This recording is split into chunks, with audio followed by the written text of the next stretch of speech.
ನಮಸ್ಕಾರ ವೀಕ್ಷಕರೇ, ಅರಿವು ಯೂಟ್ಯೂಬ್ ಚಾನಲ್ಗೆ ಸ್ವಾಗತ. ಇವತ್ತು ನಾನು ಮುಂದೂಡುವಿಕೆ ಅಂದರೆ ಪ್ರೋಕ್ರಾಸ್ಟಿನೇಷನ್ ಇದರ ಬಗ್ಗೆ ಮಾತನಾಡಬೇಕು ಅಂತ ಅಂದ್ಕೊಂಡಿದ್ದೀನಿ. ಈ ಮುಂದೂಡುವಿಕೆ ಅನ್ನೋದು ಜಗತ್ತಿನ ಅಲಿಖಿತ ನಿಯಮ ಆಗ್ಬಿಟ್ಟಿದೆ. ಬೆಳಗ್ಗೆ ಏಳೋದ್ರಿಂದ ಮೊದಲುಗೊಂಡು ರಾತ್ರಿ ಮಲಗೋವರೆಗೂ ನಾವು ಮುಂದೂಡುವಂಥ ಕೆಲವು ಅಭ್ಯಾಸಗಳನ್ನು ಮಾಡ್ಕೊಳ್ತೀವಿ. ಕಾಲೇಜಿಗೆ ಗೊತ್ತಾಯ್ತು ಹೇಳೋ, ಆಫೀಸಿಗೆ ಗೊತ್ತಾಯ್ತು ಹೇಳ್ರಿ, ಇವೆಲ್ಲ ನಾವು ಡೈಲಾಗ್ ಕೇಳಿಸ್ಕೊತಾ ಇರ್ತೀವಿ. ರಾತ್ರಿ ಹೊತ್ತು ಇಷ್ಟೊತ್ತಾಯಿತು ಮಲ್ಕೊಳ್ಬಾರ್ದೆ, ಅದೇನು ಓದ್ತಿದ್ದೀರಿ, ನೀನೇನು ಮೊಬೈಲ್ ನೋಡ್ತಾ ಇದೆಯಾ, ಈ ಥರ ಇಲ್ಲ. ಅಂದರೆ ಏಳುವುದೂ ತಡ, ಮಲಗುವುದೂ ತಡ, ಊಟ ಮಾಡೋ, ತಿಂಡಿ ತಿನ್ನೋ, ನಾವು ಜೀವನದಲ್ಲಿ ಪ್ರತಿನಿತ್ಯ ನೋಡುವಂತಹ ಒಂದು ವರ್ತನೆಯ ಶೈಲಿ ಇದು. It's a type of behaviour.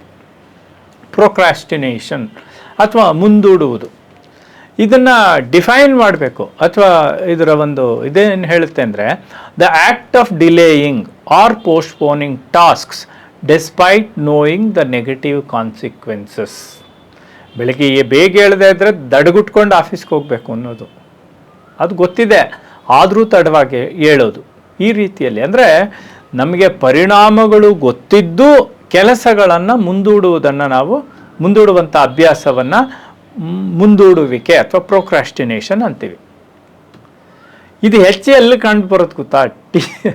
Teenagers. 80 to 95% college students are facing this problem.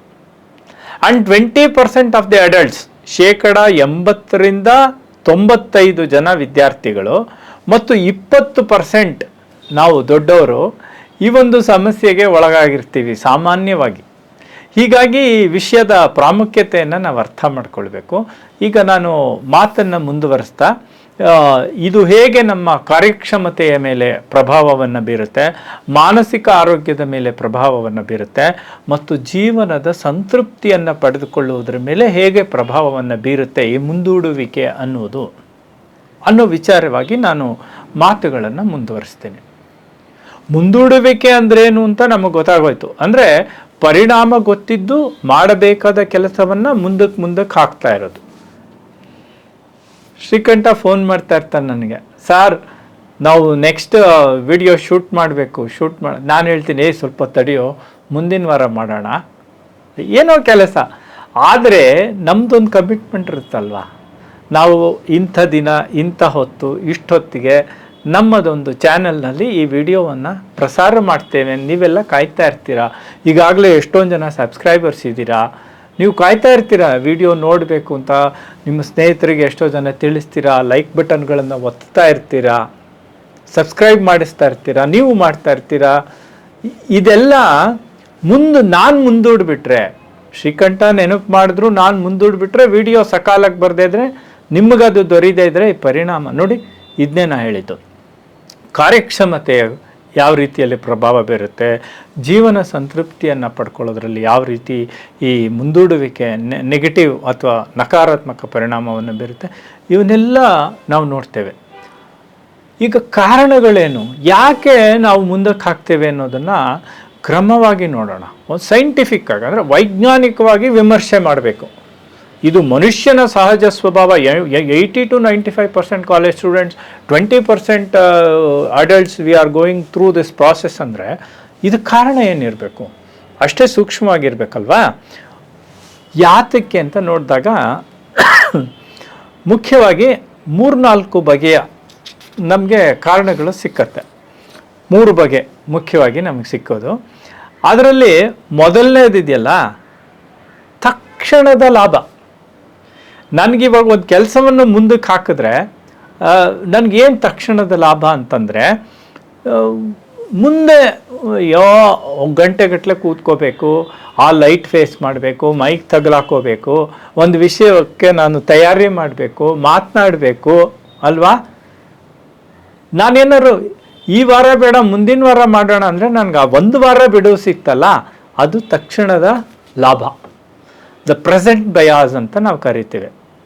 ಈಗ ಊಟ ಮಾಡೋದನ್ನು ನಾನು ಬಿಟ್ಬಿಟ್ರೆ ಇದೊಂದು ರೀಲ್ ಪೂರ್ತಿ ನೋಡ್ಬೋದು, ಇದೊಂದು ಫೇಸ್ಬುಕ್ ಸ್ಟೇಟಸ್ ಕಂಪ್ಲೀಟ್ ಮಾಡಿಬಿಡ್ತೀನಿ ಇರಮ್ಮ. ತಕ್ಷಣದ ಲಾಭ ಇದೆಯಲ್ಲ. ಆದರೆ ಅದರ ಪರಿಣಾಮ ಮರ್ತು ಬಿಡ್ತೀವಿ. ದೂರದ ಪರಿಣಾಮ ಗ್ಯಾಸ್ಟ್ರಿಕ್ ಆಗುತ್ತೆ. ಊಟ ಸರಿಯಾಗಿ ಸಮಯಕ್ಕೆ ಮಾಡದೇ ಇದ್ದರೆ ಗ್ಯಾಸ್ಟ್ರಿಕ್ ಆಗುತ್ತೆ. ಈ ಪ್ರೆಸೆಂಟ್ ಬಯಾಸ್ನಿಂದ ನಮಗೆ ತಕ್ಷಣದ ಪರಿಹಾರ ಸಿಕ್ಕಿದ್ರೂ ಕೂಡ ದೂರ ಪರಿಣಾಮಗಳು ನೆಟ್ಟಿಗಿರಲ್ಲ. ಲಾಂಗ್ ಟರ್ಮ್ ಬೆನಿಫಿಟ್ಸ್ನ ನಾವು ಮನಸ್ಸಲ್ಲಿ ಇಟ್ಕೊಳ್ಳಲ್ಲ. ನಾವು ಮಾಡಬೇಕಾದ ಕೆಲಸನ ಮಾಡಬೇಕಾದ ಸಮಯಕ್ಕೆ ಮಾಡಿಬಿಟ್ರೆ ಮುಂದೂಡ್ದಲೇ ಬದುಕು ಸರಾಗವಾಗಿ ಹೋಗ್ಬಿಡುತ್ತೆ. ಈ ತಕ್ಷಣದ ಪ್ರಯೋಜನ ಇದೆಯಲ್ಲ, ಅದು ಮೊದಲನೇ ಕಾರಣ. ಜಸ್ಟ್ ಸ್ನಾನ ಮಾಡೋ, ಅಯ್ಯೋ ಇನ್ನೊಂದು 10 ನಿಮಿಷ ಬಿಟ್ಟು ಮಾಡ್ತೀನಮ್ಮ, ಇನ್ನು 10 ನಿಮಿಷದಲ್ಲಿ ಏನೂ ಆಗೋಗಲ್ಲ. ಅಟ್ಲೀಸ್ಟ್ ಸ್ನಾನ ಮಾಡಿಬಿಟ್ಟಿದ್ರೆ ಅವ್ನು ಮುಂದಿನ ಕೆಲಸ ಬೇಗ ಆಗೋಗುತ್ತೆ. ಆಮೇಲೆ ಎರಡನೇ ಕಾರಣ ಏನು? ಫಲದ ಕಡಿತ. ಅಂದರೆ ಸೈಂಟಿಫಿಕ್ ಟರ್ಮ್ಸಲ್ಲಿ ಹೈಪರ್ಬಾಲಿಕ್ ಡಿಸ್ಕೌಂಟಿಂಗ್ ಅಂತೀವಿ. ಹೈಪರ್ಬಾಲಿಕ್ ಡಿಸ್ಕೌಂಟಿಂಗ್ ಅಂದ್ರೇನು? ಫಲದ ಕಡಿತ ಅಂದ್ರೇನು? ಆ ಮನಸ್ಸು ಏನು ಮಾಡೋದು ಗೊತ್ತಾ? ಮುಂದೂಡುವ ಮನಸ್ಸಿದೆಯಲ್ಲ, ಅದು ಫ್ಯೂಚರ್ ರಿವಾರ್ಡ್ಸ್ನ ವ್ಯಾಲ್ಯೂನ ಕಡಿಮೆ ಮಾಡಿ ದ ಪ್ರೆಸೆಂಟ್ ರಿವಾರ್ಡ್ ವ್ಯಾಲ್ಯೂನ ಜಾಸ್ತಿ ತೋರಿಸುತ್ತೆ. ಅರ್ಥ ಆಗ್ತಿದ್ಯಾ ನಿಮಗೆ? ನನಗೀಗ ಫೇಸ್ಬುಕ್ ಸ್ಟೇಟಸ್ ಹಾಕೋದು ಅತಿ ಮುಖ್ಯ ಆಗತ್ತೆ. ಅದರ ವ್ಯಾಲ್ಯೂ ಜಾಸ್ತಿ ಅದನ್ನು ಜಾಸ್ತಿ ಪ್ರೊಜೆಕ್ಟ್ ಮಾಡ್ತಾ ಇದೆ ಮನಸ್ಸು. ಅದರ ದೂರ ಪರಿಣಾಮ ಏನು? ಊಟ ಲೇಟ್ ಆಗೋದ್ರಿಂದ ದೇಹದ ಮೇಲೆ, ಆರೋಗ್ಯದ ಮೇಲೆ ಆಗುವಂಥ ಪರಿಣಾಮವನ್ನು ಡಿಸ್ಕೌಂಟ್ ಮಾಡುತ್ತದು. ಪರವಾಗಿಲ್ಲ, ಊಟ ತಾನೇ 5 ನಿಮಿಷ ತಡವಾಗಿ ಮಾಡ್ತೀನಿ, ಆದರೆ ಅಷ್ಟರಲ್ಲಿ ಹಸಿವು ಮುಚ್ಚೋಗೋ ಸಾಧ್ಯತೆಗಳಿದೆ ಅಂತ ನಮ್ಗೆ ಅರಿವಿಗೆ ಬರಲ್ಲ. ಈ ರೀತಿಯಲ್ಲಿ ಡಿಸ್ಕೌಂಟಿಂಗ್, ಹೈಪರ್ಬಾಲಿಕ್ ಡಿಸ್ಕೌಂಟಿಂಗ್, ಇದು ಎರಡನೇ ಕಾರಣ. ಇದು ಮಾನಸಿಕ ಗ್ರಹಿಕೆಯ ದೃಷ್ಟಿಯಿಂದ ಆಗುವಂತಹ 2 ಕಾರಣಗಳು. ಮನಸ್ಸು ಮುಂದೂಡುವುದನ್ನು ಯಾಕೆ ಮಾಡುತ್ತೆ ಅನ್ನುವಾಗ ಕಣ್ಣಿಗೆ ತಕ್ಷಣ ಗೋಚರಿಸೋದು ಇವೆರಡು ಕಾರಣ. ಒಂದು ಪ್ರೆಸೆಂಟ್ ಬಯಾಸ್, ತಕ್ಷಣದ ಪ್ರಯೋಜನ. ಎರಡನೇದು ಫಲದ ಕಡಿತ. ಈಗ ಎರಡನೇ ವರ್ಗದ ಕಾರಣಗಳೇನು? ಎಮೋಷನಲ್ ರೀಸನ್ಸ್, ಭಾವನಾತ್ಮಕ ಕಾರಣಗಳೇನು? ಆತಂಕ, fear of failure or criticism. ಆತಂಕ ಅಂದರೆ ಆಂಗ್ಸೈಟಿ. ಭಾಷಣ ಮಾಡಬೇಕು, ಹೆಸರು ಕೊಟ್ಬಿಟ್ಟಿರ್ತೀವಿ, ಕಾಲೇಜಲ್ಲಿ ಸ್ಕೂಲಲ್ಲಿ ನೋಡ್ತೀವಿ. ಭಾಷಣ ಹೆಸರು ಕರೀತಾರೆ, ಗಿರೀಶ ಅಂದರೆ ಅವನು ಅಲ್ಲೇ ಇರ್ತಾನೆ. ಅವನು, ಸಾರ್ ನಾನು ಆಮೇಲೆ ಮಾತಾಡ್ತೀನಿ ಸಾರ್, ಸುರೇಶ ಮಾತಾಡ್ಬಿಡ್ಲಿ ಸಾರ್. ಫಿಯರ್, ಆಂಗ್ಸೈಟಿ, ಇದು ಭಾವನಾತ್ಮಕ ಕಾರಣ. ಕೊನೆಗೆ ಅವನ್ನೆಲ್ಲ ಸೇರಿ ಅವ್ನ ಫ್ರೆಂಡ್ಸ್ ತಳ್ಳಬೇಕು ಸ್ಟೇಜಿಗೆ. ಇದು ಮುಂದೂಡೋದಕ್ಕೆ ಒಂದು ಕಾರಣ. ಇದು ಯಾರನ್ನೂ ಬಿಟ್ಟಿದ್ದಲ್ಲ ಬಿಡಿ.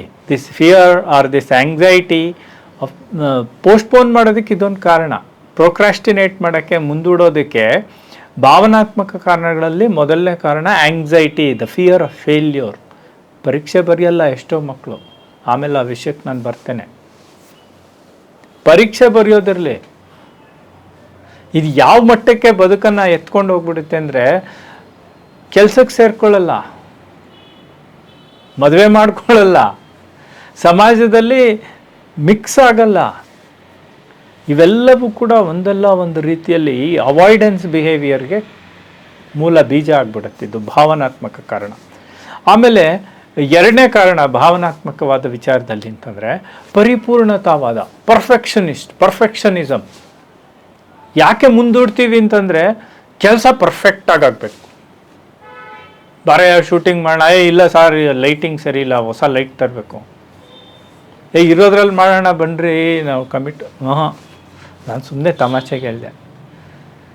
ಪರ್ಫೆಕ್ಷನಿಸಮ್, ನಮ್ಮ ಪ್ರೆಸ್ಸಲ್ಲಿ ನೋಡ್ಬೇಕು ನೀವು ಈ ಪರ್ಫೆಕ್ಷನಿಸಮ್ ಕತೆನ. ಒಂದು ಪುಸ್ತಕ ಪ್ರಿಂಟಿಗೆ ಬಂದರೆ ನಾನು 2 ಸಲ ಪ್ರೂಫ್ ನೋಡಿ, ನಮ್ಮ ಸಿಬ್ಬಂದಿ 1 ಸಲ ನೋಡಿ, ಕೊನೆಗೆ ಅದು ಪ್ರಿಂಟ್ಗೆ ಹೋಗೋಕ್ಕೆ ಮುಂಚೆ ನಮ್ಮ ಪ್ರಕಾಶಕರು ಅವರು ಮನಸ್ತೃಪ್ತಿ ಆಗೋ ಹಾಗೆ ಸ್ಕ್ರೀನ್ ಮೇಲೆ ಅದನ್ನು ನೋಡಿದ ಮೇಲೆ ಅದು ಪ್ರಿಂಟಿಗೆ ಹೋಗೋದು. ಹೀಗಾಗಿ ಕ್ವಾಲಿಟಿ ಬರುತ್ತೆ, ಪುಸ್ತಕ ಆಗುತ್ತೆ, ಎಲ್ಲ ಸರಿ, ತಡ ಆಗುತ್ತೆ. ಎಷ್ಟೋ ಸಲ ಕೆಲವು ಪುಸ್ತಕಗಳು ಆನ್ ಟೈಮ್ ಬರಲ್ಲ. ಇವನ್ ಉದಾಹರಣೆ ಬೇಕಾದಷ್ಟು ಹೇಳ್ಬೋದು. ಆಮೇಲೆ PhD ಥೀಸಿಸ್ಗಳು ನಾವು ಮಾಡ್ತೀವಲ್ಲ, if you wait for perfectionism your thesis will never be completed ಅಂತ ಹೇಳ್ಬಿಡ್ತಾರೆ ನಮ್ಮ ಗೈಡು. ಎಷ್ಟೋ ಸಲ ನಮಗೆ ಸಮಾಧಾನ ಇರಲ್ಲ. ಮೊದಲು 3-4 ಸಲ ಅವ್ರಿಗೆ ಸಮಾಧಾನ ಇರಲ್ಲ, ಆಮೇಲೆ ನಮಗೆ ಸಮಾಧಾನ ಇರಲ್ಲ. ಇದು ಯಾತಕ್ಕೆ ಹೇಳ್ತೀನಿ ಅಂದರೆ, ಪರ್ಫೆಕ್ಟಾಗಿ ಆಗಬೇಕು ಅನ್ನೋಂಥ ಪರ್ಫೆಕ್ಷನಿಸಮ್ಮಿಂದ ಮುಂದೂಡ್ತಾ ಹೋಗ್ತೀವಿ. ಮನೆ ಕಟ್ಟೋದು ಒಬ್ಬ ಎಷ್ಟು ಕಷ್ಟದ ಕೆಲಸ. ಯಾತಕ್ಕೆ ಅಲ್ಲಿ ನಾವು ಒತ್ತಡ ಹಾಕ್ತಾ ಅಲ್ಲ, ಮೇಸ್ತ್ರಿ ಒತ್ತಡ ಹಾಕ್ತಿರ್ತಾನೆ ಬೇಗ ಮುಗಿಸ್ಬೇಕು ಪ್ರಾಜೆಕ್ಟು ಅಂತ. ನಾವು ಪರ್ಫೆಕ್ಷನಿಸ್ಟು, ಇಲ್ಲ ಅಲ್ಲೊಂಚೂರು ಹೀಗೆ ಬರಬೇಕು, ಇಲ್ಲೊಂಚೂರು ಹಾಗೆ ಬರಬೇಕು ಅಲ್ವಾ. ಸೊ ಅದರಿಂದ ಏನಾಗುತ್ತೆ, ಗೃಹ ಪ್ರವೇಶದ ದಿನ ಎಷ್ಟು ಮನೆ ಕಂಪ್ಲೀಟ್ ಆಗಿರುತ್ತೆ. ನೀವು ನೋಡಿ, ಯಾಕೆ ಕಂಪ್ಲೀಟ್ ಆಗಿರಲ್ಲ? Because of this. ಅಂದರೆ ತಪ್ಪು ನಾನು ಹೇಳ್ತಾ ಇಲ್ಲ. ಇದು ಎರಡನೇ ರೀತಿಯಲ್ಲಿ. ಮೊದಲನೇದು ಮಾನಸಿಕ ಗ್ರಹಿಕೆಯಿಂದ ಆಗೋದು, ಎರಡನೇದು ಭಾವನಾತ್ಮಕ ಕಾರಣ, ಆತಂಕ ಒಂದು, ಇನ್ನೊಂದು ಪರ್ಫೆಕ್ಷನಿಸಮ್. ಮೂರನೇದು ಬಹುಶಃ ಇದರಲ್ಲಿ ನಮ್ಮ ಪಾತ್ರ ಕಡಿಮೆ, ಆದರೂ ದುರದೃಷ್ಟವಶಾತ್ ಹೀಗಾಗ್ಬೋದು. ಏನು ಅಂತಂದರೆ ನರ ಸಂಬಂಧದ ಕಾರಣಗಳು. ಕೆಲವು ಹುಟ್ಟಿನಿಂದ ಅಥವಾ ಕೆಲವರು ಬೆಳವಣಿಗೆಯಲ್ಲಿ ಫ್ರಂಟಲ್ ಕಾರ್ಟೆಕ್ಸ್ ಅಂತ ಕರಿತೀವಿ, ಅಂದರೆ ಈ ಮಿದುಳಿನ ಮುಂಭಾಗ ಇದೆಯಲ್ಲ, ಇದರಲ್ಲಿ ಕಾರ್ಯಕ್ಷಮತೆಯ ಕೊರತೆ, ಅದರ ಫಂಕ್ಷನಿಂಗಲ್ಲಿ ಸ್ವಲ್ಪ ಏನೋ ತೊಂದರೆ ಇದ್ದಾಗ ಏನಾಗುತ್ತೆ, ಕೆಲಸಗಳನ್ನು ಮುಂದೂಡುವಂಥ ಅಭ್ಯಾಸ ಆ ವ್ಯಕ್ತಿಯಲ್ಲಿ ಕಾಣಿಸ್ಕೊಳ್ಳುತ್ತೆ.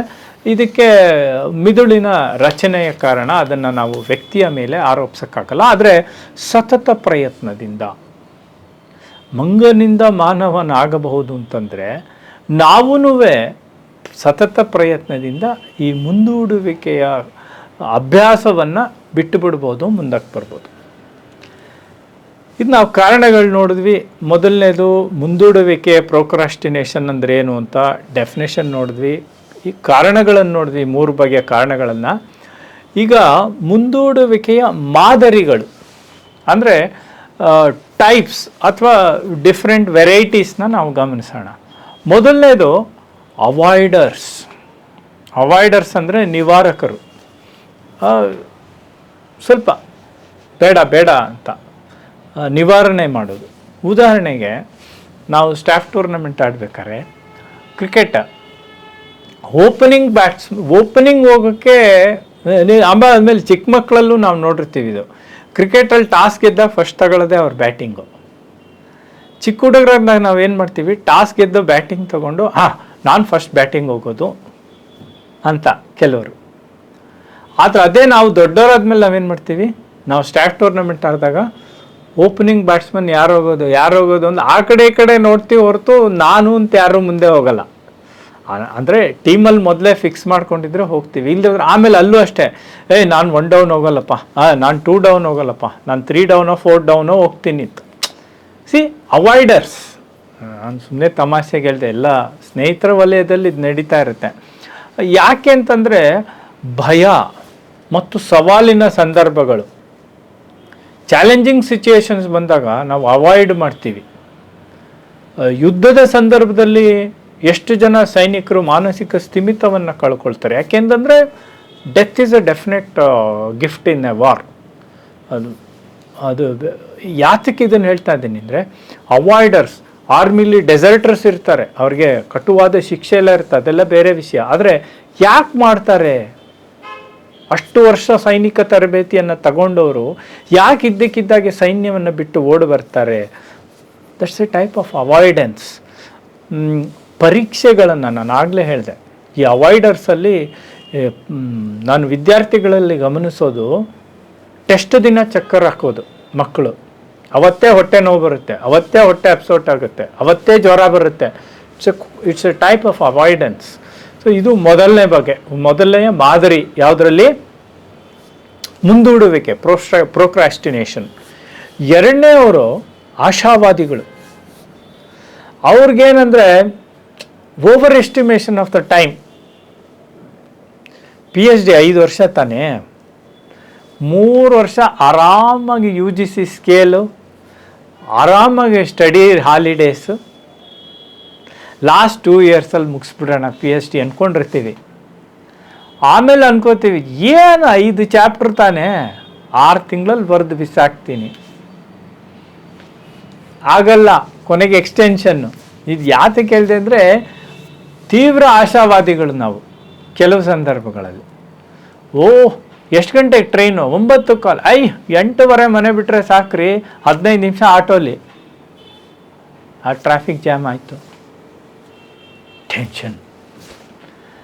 ಇದು ಮುಂದೂಡೋದಿದೆಯಲ್ಲ, ಇದು ಅದಕ್ಕೆ ನಮಗೆ ಏರ್ಪೋರ್ಟ್ಗಳಲ್ಲಿ ಇಷ್ಟು ಗಂಟೆ ಮುಂಚೆ ಬನ್ನಿ, ಅಷ್ಟು ಗಂಟೆ ಮುಂಚೆ, ಅಷ್ಟಾದರೂ ನಾವು ಗಮನಿಸ್ತೀವಿ ಏರ್ಪೋರ್ಟಲ್ಲೂ ಲಾಸ್ಟ್ ಮಿನಿಟಲ್ಲಿ ಸೂಟ್ ಕೇಸ್ ಇಟ್ಕೊಂಡು ಓಡಿ ಬರ್ತಾರೆ.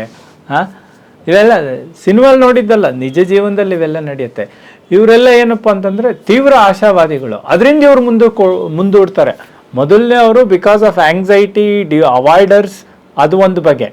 ಎರಡನೇ ಅವರು ಆಶಾವಾದಿಗಳು, ಬೇಕಾದಷ್ಟು ಟೈಮ್ ಇದೆ ಕೆಲ್ಸಕ್ಕೆ ಸೇರ್ಕೊಳ್ಳೋ, ಮೊನ್ನೆ ಡಿಗ್ರಿ ಆಗಿದೆ ಇರಿ ಸಾರ್, 1-2 ವರ್ಷ ಆರಾಮಾಗಿರೋಣ.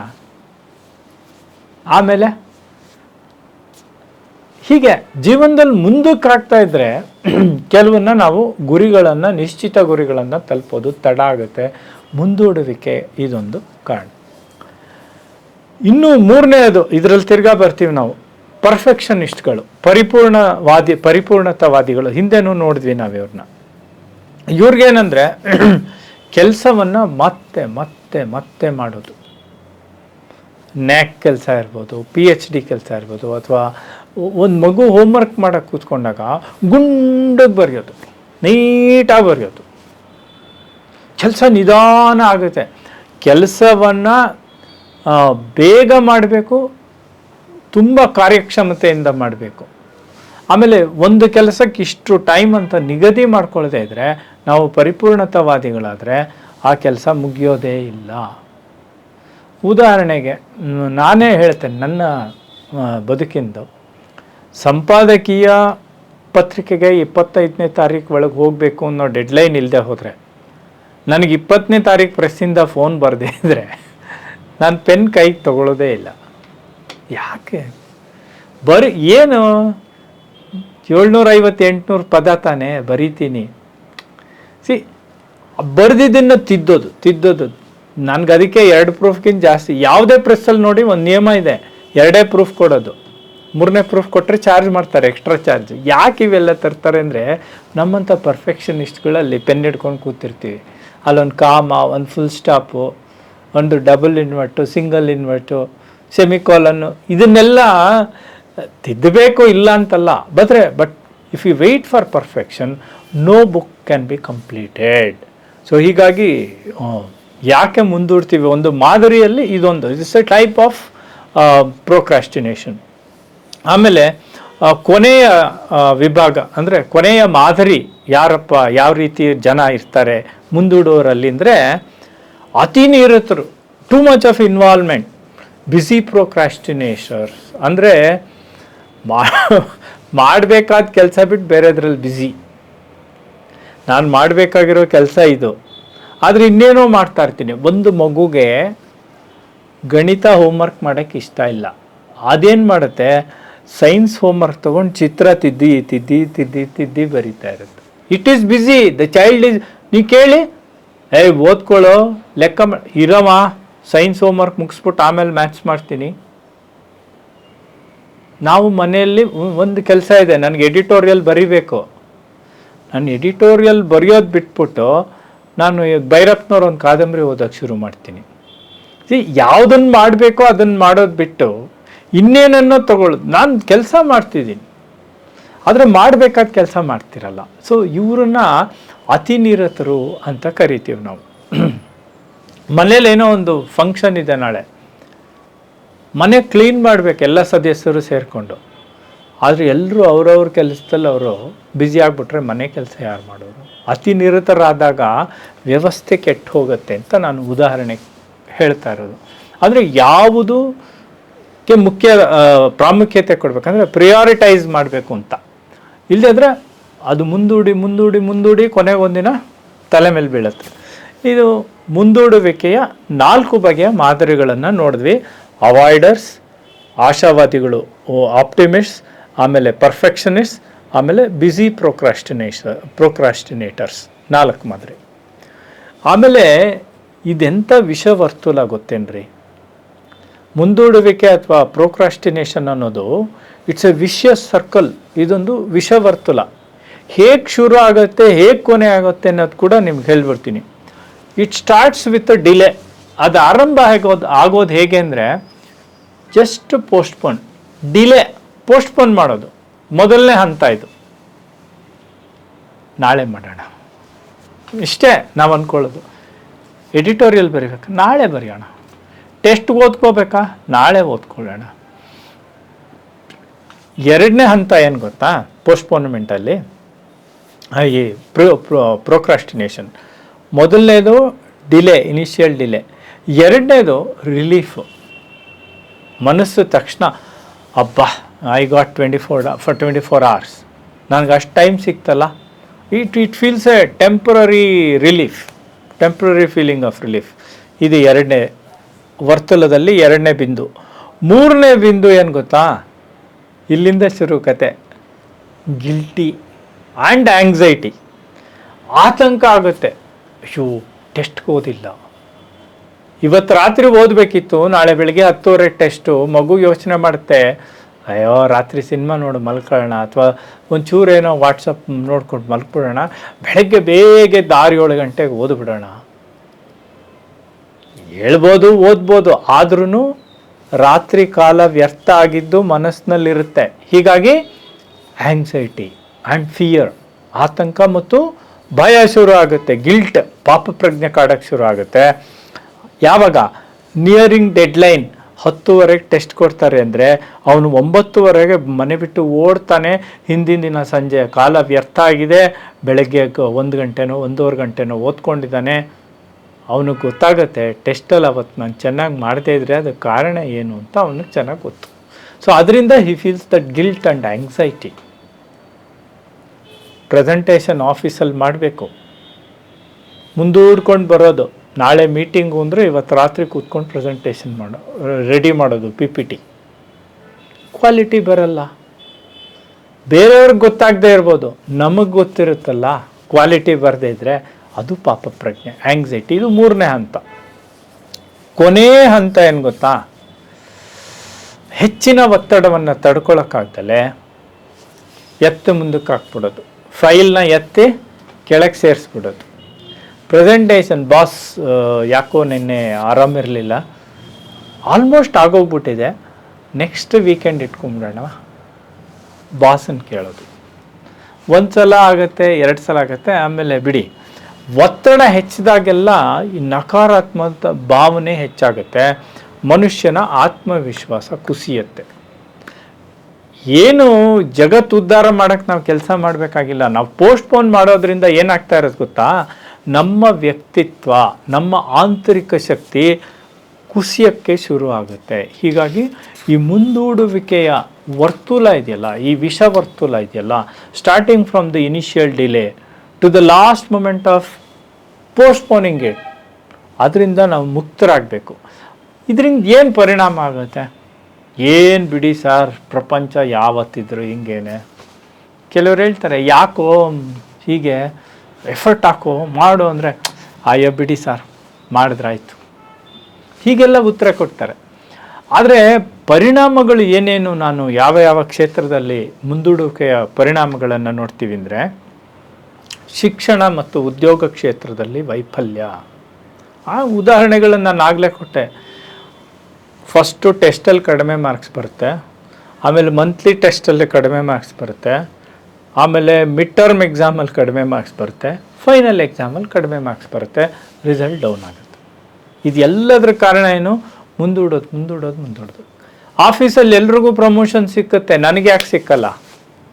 ಆಫೀಸಲ್ಲಿ ಎಲ್ರಿಗೂ ಇನ್ಕ್ರಿಮೆಂಟ್ ಸಿಕ್ಕುತ್ತೆ, ನನಗೆ ಯಾಕೆ ಸಿಕ್ಕಲ್ಲ? We have to go back, find out. ನಾವು ನಮ್ಮ ಕ್ಷಮತೆಯನ್ನು ಗಮನಿಸ್ಕೊಳ್ಬೇಕು. ನಾವು ಎಷ್ಟು ಕೆಲಸವನ್ನು ಮುಂದಕ್ಕೆ ಹಾಕಿರ್ತೀವಿ, ಮಾಡಬೇಕಾದ್ದನ್ನು ಮಾಡದೇ ಇದ್ದರೆ ಆಗಬೇಕಾದ್ದು ಆಗಲ್ಲ. ಅವಕಾಶ ವಂಚಿತರಾಗ್ತೇವೆ. ಉದ್ಯೋಗದಲ್ಲಿ ಬಡ್ತಿ ಇಲ್ಲ ಅಂದರೆ ನಾನು ಹೇಳಿದೆ, ಇನ್ಕ್ರಿಮೆಂಟ್ ಇಲ್ಲ. ಮಾನಸಿಕ ಒತ್ತಡ, ನಿದ್ರಾಭಂಗ. ಯಾವ ಮಗು ಟೆಸ್ಟಿಗೆ ಸರಿಗೆ ಓದಿರಲ್ಲ, ಅದಕ್ಕೆ ರಾತ್ರಿ ಸರಿಗೆ ನಿದ್ದೆ ಬರಲ್ಲ, ಜವಾಬ್ದಾರಿ ಇದ್ದರೆ. ಯಾವ ವ್ಯಕ್ತಿ ತನ್ನ ಕಾರ್ಯವನ್ನು ಮಾಡಬೇಕಾದ್ದನ್ನು ಮುಂದೂಡ್ತಾನೋ ಅವನಿಗೆ ಹಿಂದಿನ ದಿನ ರಾತ್ರಿ ಸರಿಗೆ ನಿದ್ರೆ ಆಗಲ್ಲ. ಒತ್ತಡ. ಯಾಕೆಂದರೆ ತಯಾರಿ ಇದ್ದವನಿಗೆ ಕಾನ್ಫಿಡೆನ್ಸ್ ಇರುತ್ತೆ. ಯಾರು ತಯಾರಿ ಇಲ್ಲ, ಮುಂದೂಡ್ಕೊಂಡು ಬಂದು ಲಾಸ್ಟ್ ಮೂಮೆಂಟಲ್ಲಿ ಏನೋ ಹಾಚ್ಪಾಚ್ ಕೆಲಸ ಮಾಡ್ಕೊಂಡಿರ್ತಾರೆ, ಅವರಿಗೆ ಕಾನ್ಫಿಡೆನ್ಸ್ ಇರಲ್ಲ. ಹೀಗಾಗಿ ಮಾನಸಿಕ ಒತ್ತಡದಿಂದ ನಿದ್ರಾಭಂಗ ಆಗುತ್ತೆ. ತುಂಬ ಇಂಪಾರ್ಟೆಂಟ್ ಏನು ಗೊತ್ತಾ, ನಾಗಲೇ ಹೇಳಿದೆ, ಆತ್ಮವಿಶ್ವಾಸ ಕುಸಿಯುತ್ತೆ ಅಂದರೆ ಅದರ ಪರಿಣಾಮ ಏನಾಗುತ್ತೆ, ಆರೋಗ್ಯದ ಮೇಲೆ ಪರಿಣಾಮ ಬೀರುತ್ತೆ. ಪೋಸ್ಟ್ಪೋನ್ ಮಾಡಿ ಮಾಡಿ ಮಾಡಿ ಮಾಡಿ ಮನುಷ್ಯನ ಸಂಕಲ್ಪ ಶಕ್ತಿ ವೀಕ್ ಆಗುತ್ತೆ. ಸಂಕಲ್ಪ ಶಕ್ತಿ ವೀಕ್ ಆದಾಗ ದೇಹದ ಶಕ್ತಿನೂ ವೀಕ್ ಆಗುತ್ತೆ, ರೋಗ ನಿರೋಧಕ ಶಕ್ತಿ ಕಡಿಮೆ ಆಗುತ್ತೆ, immunity of the body it self will come down. ನೋಡಿ ಎಷ್ಟು ಸೂಕ್ಷ್ಮ ಅಲ್ವಾ ಇದು. ಒಂದು ಕೆಲಸವನ್ನು ಮಾಡಿ ಮುಗಿಸುವುದರಿಂದ ಆತ್ಮವಿಶ್ವಾಸ ಸಿಕ್ಕುತ್ತೆ, ದೇಹದಲ್ಲಿ ಬಲ ಕಾಣುತ್ತೆ. ನಾವು ಮುಂದೂಡಿಬಿಟ್ರೆ ಅಲ್ಲೆಲ್ಲೋ ಒಂದು ಕಡೆ ಒಂದು ಸ್ಮಾಲ್ ಪಂಚರ್ ಆಗುತ್ತೆ. ಈಗೋ ಇದೆಯಲ್ಲ, ಮನುಷ್ಯನ ಅಹಂಕಾರ ಸಾಧನೆಯಿಂದ ಉಬ್ಬುವಂಥದ್ದು. ಈ ಸಾಧನೆಯನ್ನು ತಡೆಯುವುದು ಪ್ರೊಕ್ರಾಸ್ಟಿನೇಷನ್. ಅದರಿಂದ ಏನಾಗುತ್ತೆ, ಟ್ಯೂಬಲ್ಲಿ ಸಣ್ಣ ಪಂಚರ್ ಆದಾಗೆ. ನಮಗೆ ಸಣ್ಣ ಪಂಚರ್ ಆದರೆ ಗಾಡಿ ಓಡ್ತಾ ಇರುತ್ತೆ, ಗೊತ್ತಾಗಲ್ಲ ನಮಗೆ. ಅಲ್ಲಿ ಎಲ್ಲೋ ಒಂದು ಕಡೆ ಕೆಟ್ಟು ನಿಂತಾಗಲೇ ಗೊತ್ತಾಗೋದು. ಆವಾಗ ಗುರಿಯಿಂದ ದೂರ ಇರ್ತೀವಿ ನಾವಿನ್ನೂ. ಅದಕ್ಕೆ ನಾವೇನು ಮಾಡಬೇಕು, ಸರಿಯಾಗಿ ನಿರ್ಧಾರಗಳನ್ನು ತಗೊಳ್ಳೋದ್ರ ಜೊತೆ ಕೆಲಸವನ್ನು ಮಾಡಬೇಕು, ಪೋಸ್ಟ್ಪೋನ್ ಮಾಡಬಾರ್ದು. ಇನ್ನೊಂದೇನಾಗುತ್ತೆ ಗೊತ್ತಾ, ಲೇಟ್ ಫೀಸ್ ಕಟ್ತೀವಿ, ಟ್ಯಾಕ್ಸು ರಿಬೇಟ್ ಕೊಡ್ತಾರೆ BBMP ಅವರು. ಇಷ್ಟು ಕಾಲದ ಒಳಗೆ ಕಟ್ಟಿದರೆ ನಿಮ್ಗೆ ಇಷ್ಟು % ಡಿಸ್ಕೌಂಟ್. ಎಷ್ಟೋ ಜನ ನಾವು ಕಟ್ಟಲ್ಲ. School fees, college fees, exam fees, last date, due, fines, ಇದೆಲ್ಲ ಯಾಕೆ ಕಟ್ತೀವಿ ಅಂದರೆ ಪೋಸ್ಟ್ಪೋನ್ಮೆಂಟ್, ಪ್ರೊಕ್ರಾಸ್ಟಿನೇಷನ್. ಮರ್ತು ಬಿಡ್ತೀವಿ ಅನ್ನೋದು ಸುಳ್ಳು. ನೀವು ಕ್ಯಾಲೆಂಡ್ರಲ್ಲಿ ಗುರ್ತು ಹಾಕ್ಕೊಳ್ಬೇಕು. Credit card on time pay ಮಾಡ್ತೀವಿ, ಯಾಕೆ, ಜಾಸ್ತಿ ಬಡ್ಡಿ ಹಾಕ್ಬಿಡ್ತಾರೆ. ಅಥವಾ ಇನ್ಯಾವುದೋ ಒಂದು ಇಂಪಾರ್ಟೆಂಟ್ ಕರೆಕ್ಟಾಗಿ ಮಾಡ್ತೀವಿ, ಆದರೆ ಮಾಡಬೇಕಾದ್ದನ್ನು ಮುಂದೂಡಿಬಿಟ್ಟಿರ್ತೀವಿ. ಇದಲ್ಲದೆ ನಾವು ಎಷ್ಟು ಜನ ಸುಮ್ಮನೆ ಇದನ್ನು ಊಹಿಸ್ಕೊಳ್ಳಿ. ಮದುವೆ, ಉಪನಯನ, ಏನೇನೋ ಸಮಾರಂಭಗಳಿಗೆ ಹೋಗ್ತೀವಿ. ಯಾವಾಗ ಹೋಗಬೇಕು? ಎಷ್ಟೋ ಜನ ಧಾರೆ ಮುಹೂರ್ತ ಆದಮೇಲೆ ಅತಿಥಿಗಳು ಬರ್ತಾರೆ. ಯಾಕೆ? ಮುಂದೂಡ್ಕೊಂಡು ಬಂದಿರ್ತಾರೆ ಅವರು. ಹೋಗೋಣ, ಧಾರೆ ಎಷ್ಟೊತ್ತಿಗೆ? 11:15 ಹೋಗ್ಬೋದು. ಕೆಲವು ಸಲ ಆಗಲ್ಲ, ಮುಂಚಿತವಾಗಿರಬೇಕು. ಕೆಲವು ಮುಖ್ಯ ಕಾರ್ಯಕ್ರಮಗಳು, ಮಗು ಪ್ರೈಸ್ ತೊಗೊಂಡಿರುತ್ತೆ, ಗೋಲ್ಡ್ ಮೆಡಲ್ಲು, ಸ್ಟೇಜ್ ಮೇಲೆ ಕರೆದು ಕೊಡಬೇಕು, ಬಂದಿರಲ್ಲ ಅವನು. ಲಾಸ್ಟಲ್ಲಿ ಓಡ್ಕೊಂಬರ್ತಾನೆ.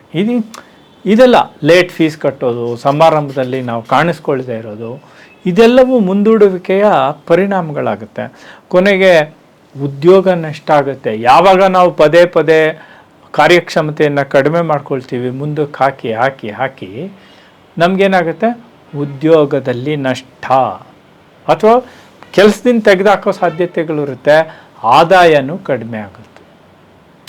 ಮಾಡಬೇಕು, ನಮ್ಗೆ ಸಂಬಳ ಯಾಕೆ ಕೊಡ್ತಾರೆ? ಅಥವಾ ಯಾವುದೇ ಇದಕ್ಕೆ ಹಣದ ರೂಪದಲ್ಲಿ ಸಂದಾಯ ಆಗೋದು ಶುಲ್ಕ ಯಾತಕ್ಕೆ? ಸೇವೆಗೆ. ಸಕಾಲದಲ್ಲಿ ಸೇವೆಯನ್ನು ಕೊಡದೆ ನೀವು 4 ಸಲ ನಿಮ್ಮ ಟೈಲರು ನಿಮಗೆ ಬಟ್ಟೆ ಹೇಳಿ ಟೈಮ್ ಕೊಡದೇ ಇದ್ರೆ ನೀವೇನು ಮಾಡ್ತೀರಾ? 5ನೇ ಸಲಕ್ಕೆ ಬೇರೆ ಟೈಲರ್ ಹುಡುಕ್ತೀರಾ.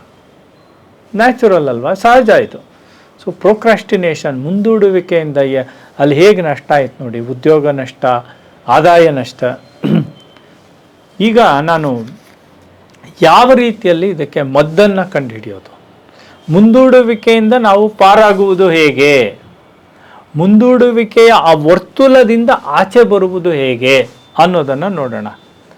ಮೊದಲನೇದು ನೀವೆಲ್ಲ ಕೇಳಿರ್ತೀರ, ಇದು ಟೈಮ್ ಮ್ಯಾನೇಜ್ಮೆಂಟ್, ಕಾಲವನ್ನು ಬಳಸುವ ಕ್ರಮ.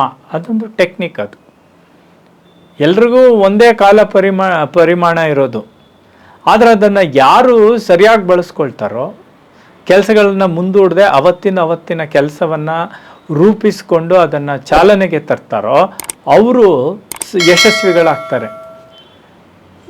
ಕೆಲವ್ರಿಗಿದು ಅಭ್ಯಾಸ ಇರಲ್ಲ. ಉದಾಹರಣೆಗೆ ಮಕ್ಕಳಿಗೆ ಇರಲ್ಲ, ಅದಕ್ಕೆ ಅವ್ರಿಗೆ ಟೈಮ್ ಟೇಬಲ್ ಅಂತ ಇರುತ್ತೆ ಶಾಲೆಯಲ್ಲಿ. ಮನೆಯಲ್ಲೂ ಒಂದು ಟೈಮ್ ಟೇಬಲ್ ಹಾಕ್ಕೊಳ್ಳಿ ಅಂತ ನಾವು ಹೇಳ್ತಾ ಇರ್ತೀವಿ ಶಿಕ್ಷಕರು. ಇದೇ ಕಾರಣಕ್ಕೆ. ದೊಡ್ಡವ್ರಿಗೆ ಅಂತಂದರೆ ಈಗಾಗಲೇ ಎಲ್ಲ ಹಂತಗಳನ್ನು ದಾಟಿ ಬಂದವ್ರಿಗೇನು ಈ ಟೈಮ್ ಮ್ಯಾನೇಜ್ಮೆಂಟ್ ಟೆಕ್ನಿಕ್ ಅಥವಾ ಇರುವ ಕಾಲವನ್ನು ತುಂಬ ಶಕ್ತಿಯುತವಾಗಿ ಬಳಸ್ಕೊಳ್ಬೇಕು, ಸಮರ್ಥವಾಗಿ ಬಳಸ್ಕೊಳ್ಬೇಕು ಅಂದರೆ ಒಂದು ಆಧುನಿಕ ಕ್ರಮ ನಾನು ಗಮನಿಸಿದಾಗೆ ಪೊಮೊಡಾರೋ ಟೆಕ್ನಿಕ್ ಅಂತಾರೆ. ಇದೇನೆಂದರೆ 15-20 ನಿಮಿಷ ಫುಲ್ಲು ಫೋಕಸ್ ಆಗಿ ಒಂದು ಕೆಲಸ ಮಾಡೋದು, ಆಮೇಲೆ ಒಂದು 5 ನಿಮಿಷ ಬ್ರೇಕ್ ತಗೊಳ್ಳೋದು, ಮತ್ತೆ ಆ ಕೆಲಸವನ್ನು ಮುಂದುವರಿಸೋದು. ಇದು ಒಂದು. Work continuously for 15 to 20 minutes, then take a small break, 5 minutes break, then go back to work. So ಈ ಥರ ಮಾಡೋದ್ರಿಂದ ಕಾರ್ಯಕ್ಷಮತೆ ಹೆಚ್ಚುತ್ತೆ, ಮುಂದೂಡುವುದನ್ನು ಕಡಿಮೆ. ಇವಾಗ ಟೆಸ್ಟಿಗೆ ಓದ್ಕೊಳ್ಬೇಕು, ಮನಸ್ಸು ತಯಾರಿಲ್ಲ, ಏನು ಮಾಡಬೇಕು? ಮನಸ್ಸಿಗೆ ಹೇಳಬೇಕು, ಹೇಯ್ 15 ನಿಮಿಷ ಓದ್ಕೊಳ್ಳುವ, ಆಮೇಲೆ ಒಂದು 5 ನಿಮಿಷ ರಿಲ್ಯಾಕ್ಸ್ ಮಾಡೋ, ಈ ಕಡೆ ಆ ಕಡೆ ಓಡಾಡೋ, ಬಾಲ್ ತಗೋ, ಗೋಡೆ ಕೊಡಿ, ಕ್ಯಾಚ್ ಹಿಡಿ, 5 ನಿಮಿಷ ಆಟ ಆಡು, ಮತ್ತೆ ಕೂತ್ಕೋ. So break it into small powerful capsules of work. ಅದು ಮೊದಲನೇದು, ಪೊಮೊಡಾರೋ ಟೆಕ್ನಿಕ್. ಎರಡನೇದು ಟೈಮ್ ಬ್ಲಾಕ್. ಅಂದ್ರೇನು? ಕಾಲ ಇದನ್ನು ಇಷ್ಟಕ್ಕೆ ಸೀಮಿತ, ಇದರಿಂದ ಇಷ್ಟಕ್ಕೆ ಸೀಮಿತ. ನಾನು ಸಂಗೀತ ಕಲಿಬೇಕು, ವಾರಕ್ಕೊಂದಿನ ಮೇಷ್ಟ್ರು ಪಾಠ ಮಾಡ್ತಾರೆ, ಅಥವಾ 3 ದಿನಕ್ಕೊಂದಿನ ಮೇಷ್ಟ್ರು ಪಾಠ ಮಾಡ್ತಾರೆ. ನಾವು ದಿನ ಅಭ್ಯಾಸ ಮಾಡಬೇಕಲ್ವಾ?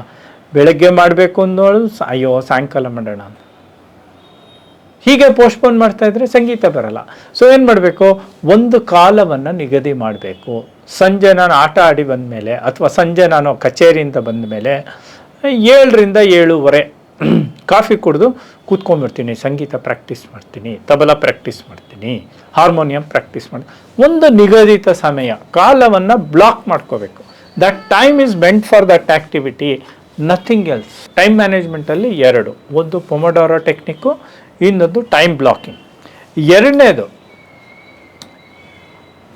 ಟೈಮ್ ಮ್ಯಾನೇಜ್ಮೆಂಟಲ್ಲಿ ಕೆಲಸಗಳನ್ನು ಸಣ್ಣ ಸಣ್ಣ ತುಂಡುಗಳಾಗಿ ವಿಭಾಗಿಸ್ಕೊಂಡು ಅದಕ್ಕೆ ಕಾಲವನ್ನು ನಿಗದಿ ಮಾಡ್ಕೊಳ್ಬೇಕು. ಉದಾಹರಣೆಗೆ, ಒಂದು ಸಣ್ಣ ಕೆಲಸಕ್ಕೆ 2 minutes ಕ್ವಿಕ್ ಟಾಸ್ಕ್, 2 ನಿಮಿಷದ ಕೆಲಸ ಇರುತ್ತೆ. ಪೆನ್ನಿಗೆ ರೀಫಿಲ್ ಹಾಕ್ಕೊಳ್ಳೋದನ್ನ ಪೋಸ್ಟ್ಪೋನ್ ಮಾಡ್ತಾ ಇರ್ತೀವಿ ನಾವು. ನೋಡಿ, ಸಣ್ಣ ವಿಷಯ ಅದು, ಆದರೆ ಪೆನ್ ಎಷ್ಟು ಇಂಪಾರ್ಟೆಂಟ್ ಅಲ್ವಾ? ಒಬ್ಬ ಬರಹಗಾರನಿಗೆ, ಒಂದು ವಿದ್ಯಾರ್ಥಿಗೆ, ಅಥವಾ ಒಂದು ಗೃಹಿಣಿಗೆ ಚಾಕು ಸರಿಯಾಗಿ ಕೆಲಸ ಮಾಡದೇ ಇದ್ದರೆ ತರಕಾರಿ ಹೆಚ್ಚೋದು ತಡ ಆಗುತ್ತೆ, ತರಕಾರಿ ಅಂದರೆ ಪಲ್ಯ ಮಾಡೋದು ತಡ ಆಗುತ್ತೆ. ಪೋಸ್ಟ್ಪೋನ್ಮೆಂಟ್ ಕಾರಣಗಳು ನೋಡಿ. ಚಾಕು ಶಾರ್ಪನ್ ಮಾಡ್ಕೊಳ್ಳೋದು ಎಷ್ಟು ನಿಮಿಷದ ಕೆಲಸ? ಸರಕ್ ಸರಕ್ ಸರಕ್ ನೋಡಿ. ಸಣ್ಣ ಸಣ್ಣ ಕೆಲಸ, ಕುಕ್ಕರ್ ಇಡಬೇಕು, 3 ನಿಮಿಷದಲ್ಲಿ ಇಟ್ಬಿಡ್ಬೇಕು, ಜೋಡಿಸಿ ಇಟ್ಬಿಡ್ಬೇಕು. ಇಡಬೇಕು ಅಂತ ಯೋಚನೆ ಮಾಡ್ತಿದ್ರೆ ಕುಕ್ಕರ್ ಕೂಗಲ್ಲ, ನಾವು ಕೂಗ್ತೀವಿ. ಸೊ ಆ ಥರ 2 ನಿಮಿಷದಲ್ಲಿ ಮಾಡೋವಂಥ ಕೆಲಸ ಯಾವುದಿದೆ ಅದನ್ನು ಟಕ್ ಮಾಡಿಬಿಡ್ಬೇಕು. ಆಮೇಲೆ ದೊಡ್ಡ ದೊಡ್ಡ ಪ್ರಾಜೆಕ್ಟ್ ಮಾಡ್ತಿರ್ತೀವಿ. ಉದಾಹರಣೆಗೆ, ನಾನು 1 ಗಂಟೆ ಅವಧಿಯ ಭಾಷಣಕ್ಕೆ ತಯಾರಾಗಬೇಕು, ನಾಳೆ ಕಾಲೇಜಲ್ಲಿ ಲೆಕ್ಚರ್ ಕಾಂಪಿಟೇಷನ್ ಇದೆ, ಅಥವಾ ಒಂದು ಪ್ರೆಸೆಂಟೇಷನ್ ಇದೆ, ಏನೋ ಇದೆ. ಸೊ ನೀವು ಹಿಂದಿನ ದಿನ ಕೂತ್ಕೊಂಡು ಇಡೀ 1 ಗಂಟೆದು ತಯಾರಾಗೋ ಬದಲು ಇಡೀ ವಾರದಲ್ಲಿ ದಿನ ಅದನ್ನ ಸಬ್ ಟಾಪಿಕ್ಸ್ ಆಗಿ ಡಿವೈಡ್ ಮಾಡಿಕೊಂಡು, ವಿಭಾಗಗಳಾಗಿ ಮಾಡಿಕೊಂಡು, ಆಯಾ ವಿಭಾಗಕ್ಕೆ ಎಷ್ಟೆಷ್ಟು ನಾನು ದಿನ ಒಂದೊಂದು ವಿಭಾಗವನ್ನು ತಯಾರು ಮಾಡ್ಕೊಂಬಂದ್ಬಿಟ್ರೆ 1 ವಾರದ ಹೊತ್ತಿಗೆ ಇಡೀ ಭಾಷಣ ತಯಾರಾಗಿರುತ್ತೆ, ಇಡೀ ಥೀಸಿಸ್ ರೆಡಿಯಾಗಿರುತ್ತೆ, ಅಥವಾ ಇಡೀ ಪ್ರೆಸೆಂಟೇಷನ್ ರೆಡಿಯಾಗಿರುತ್ತೆ. ಹೀಗೆ ಸಣ್ಣ ತುಂಡುಗಳಾಗಿ ಕೆಲಸಗಳನ್ನು ವಿಭಾಗಿಸ್ಕೊಳ್ಳಿ. ಒಂದು ಕಾದಂಬರಿ ಬರಿಬೇಕು ಅಂತ 250 ಪುಟದ್ದು ಬರೆಯೋಕ್ಕೆ ಕೂತ್ಕೊಂಡ್ರೆ ಯಾರು 250 ಪುಟ ಒಟ್ಟಿಗೆ ಬರೆಯಲ್ಲ. ದಿನಕ್ಕೆ 10 ಪುಟ 20 ಪುಟ ಬರೆದ್ರೆ ಅದನ್ನು ಜೋಡಿಸಿದ್ರೆ 250 ಪುಟ ಆಗುತ್ತೆ. ಸೊ ಪೋಸ್ಟ್ಪೋನ್ ಮಾಡೋಕ್ಕಿಂತ ನಾನು PhD ಮಾಡ್ಬೇಕಾದ್ರೆ ನನಗೆ ಒಂದು ಸಮಸ್ಯೆ ಆಯಿತು, ನನ್ನ ತಲೆಯಲ್ಲಿತ್ತು, ಅದು ಬರೋ ರೂಪದಲ್ಲಿ ಬರೋದು ತಡ ಮಾಡ್ತಿದ್ದೆ. ಯಾಕೆಂದರೆ ಫುಲ್ ಎಲ್ಲ ಫಾರ್ಮ್ ಆಗಿಬಿಡ್ಲಿ, ಆಮೇಲೆ ಕೂತ್ಕೊಂಡು ಒಟ್ಟಿಗೆ ಬರಿತೀನಿ ಅಂತ. ಸುಮತೀಂದ್ರ ನಾಡಿಗರು ಹೇಳಿದ್ರು ನನಗೆ, ಆ ಥರ ಮಾಡಿದ್ರೆ ನಿನ್ನ PhD ಮುಗಿಯೋದೇ ಇಲ್ಲ ಕಣೋ, ದಿನಕ್ಕೆ 10 ಪೇಜು ಏನೋ ನೀನು ಬರೆದು ಇದೆಲ್ಲ ಟೈಪ್ ಮಾಡಿ ರೆಡಿ ಮಾಡ್ಕೊ, ಆಮೇಲೆ ತಿದ್ದು ಕೂತ್ಕೊಂಡು ದಿನಕ್ಕೆ 10 ಪೇಜು. ಸೊ ಆ ಕ್ರಮವನ್ನು ಅನುಸರಿಸಿ ನಾನು ಬಚಾವಾದೆ. ಅಂದರೆ ಯಾಕಿದು ಹೇಳ್ತೀನಿ ಅಂದರೆ, ಹಿರಿಯರು ಎಷ್ಟೋ ನಮಗೆ ಒಳ್ಳೆ ಮಾತುಗಳನ್ನು ಹೇಳಿರ್ತಾರೆ. ಕೆಲಸಗಳನ್ನು ಸಣ್ಣ ತುಂಡಾಡ್ಸ್ಕೋಬೇಕು. ನಾನು ಮುಂದಿನ ತಿಂಗಳು ಕೂತ್ಕೊಂಡು ಫುಲ್ಲು ಬರಿತೀನಿ ಅಂತ ನನ್ನ ತಲೆಯಲ್ಲಿ ಅವ್ರು ಹೇಳಿದ್ರು, ಆ ಮುಂದಿನ ತಿಂಗಳು ಬರೋದೇ ಇಲ್ಲ, ಇವತ್ತಿಂದ ದಿನ 10 ಪುಟ ಟೈಪ್ ಮಾಡು. ಇದು ಮೂರನೇದು ಮುಂದೂಡುವಿಕೆಗೆ ಮದ್ದು. ಮೊದಲನೇದು ಟೈಮ್ ಮ್ಯಾನೇಜ್ಮೆಂಟು, ಎರಡನೇದು ಕೆಲಸಗಳನ್ನು ಸಣ್ಣ ತುಂಡುಗಳಾಗಿ ಕತ್ತರಿಸ್ಕೊಳ್ಳಿ, ಮೂರನೇದು ನಿರ್ದಿಷ್ಟವಾದ ಗುರಿ ಮತ್ತು ಕಾಲ ನಿಗದಿ. ಒಬ್ಬ ವಿದ್ಯಾರ್ಥಿ ಪದವಿ ಶಿಕ್ಷಣಕ್ಕೆ ಸೇರಿದ್ರೆ ಅವನ ಗುರಿ ಏನು? ಪದವಿ ತಗೊಳ್ತಾನೆ. ಪದವಿಯ ಕಾಲ ನಿಗದಿ ಏನು? 3 ವರ್ಷ. ಆದರೆ ಅವನೇನಾದರೂ 4 ವರ್ಷ 5 ವರ್ಷ ತಗೊಂಡ್ರೆ ಅವನ ಜೀವನ ಅಷ್ಟು ಮುಂದೂಡಲ್ಪಟ್ಟಿತು. And he has lost 1 or 2 valuable years in life. ಅಂದರೆ ನಾನು ಹೇಳ್ತಾ ಇರೋದು ತುಂಬ ಸ್ಟ್ರಿಕ್ಟ್ ಆಗಿದ್ದಾಗಿ ಅಂತಲ್ಲ, ಈ ಥರ ಯೋಚನೆ ಮಾಡಬೇಕು ಅಂತ. ಕಾಲ ನಿಗದಿ ಮಾಡ್ಕೊಳ್ಬೇಕು, ಗುರಿ ನಿಖರವಾಗಿರಬೇಕು. ಅದಕ್ಕೆ ಎಲ್ಲದಕ್ಕೂ ಒಂದು ಇಡೋದವರು ಮಿನಿಮಮ್. ನೀವೋ IAS ಇನ್ನೊಂದು ದೊಡ್ಡ ಎಕ್ಸಾಮ್ ಪಾಸ್ ಮಾಡಿಬಿಟ್ರೆ ಸರ್ಕಾರಕ್ಕೆ ಏನು ನಷ್ಟ ಆಗಲ್ಲ. ಆದರೆ ಅವರು 3 ಅಟೆಂಪ್ಟು 5 ಅಟೆಂಪ್ಟು 8 ಅಟೆಂಪ್ಟು 10 ಅಟೆಂಪ್ಟು ಅಂತ ಯಾಕೆ ನಿಗದಿ ಮಾಡ್ತಾರೆ ಅಂದರೆ ಅದಕ್ಕೊಂದು ಬೆಲೆ ಇದೆ, ಅದಕ್ಕೊಂದು ಕಾಲ ನಿಗದಿ ಮಾಡಬೇಕು. ಇಲ್ಲದಿದ್ದರೆ ಯುವಕರೆಲ್ಲ ಬರೀ ಅದರ ಕನಸು ಕಾಣ್ಕೊಂಡು ನಷ್ಟ ಮಾಡ್ಕೊಳ್ಳೋ ಸಾಧ್ಯತೆಗಳಿರ್ತದೆ.